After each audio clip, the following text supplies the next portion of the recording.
主教山配水庫2026年3月15日。主教山，一座民間自建、充滿了神像、遊樂和健身設施的小山。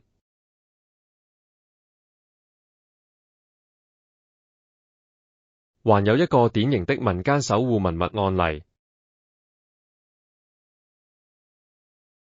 主教山水庫從遺忘到重生，見證了香港的歷史與未來。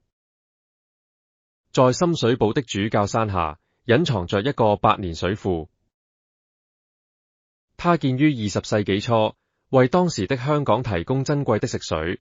這座水庫於1910年代落成，結合拱形石柱與半圓形天花，展現了獨特的工程美學。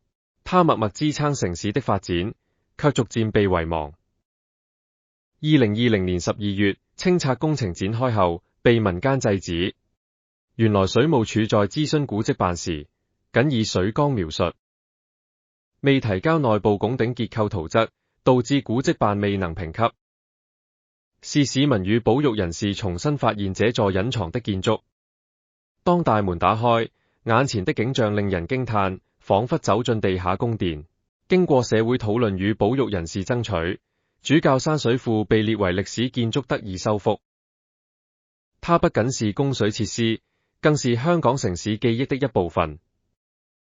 九龍地區供水系統的研究計劃展開，可追溯到1898年。展拓香港界址專條簽訂後，港府可在界限街以北、九龍半島以北尋找地點興建水庫。是因為這些歷史原因，導致水務署誤判，古蹟辦未能評級，差點被徹底拆除嗎？一個香港早期供水系統的重要遺跡，原本因誤判而面臨拆除，因居民與公眾的即時行動而得以保存。經修復與加固後，現已開放與市民參觀，成為民間守護歷史教育與保育的經典案例。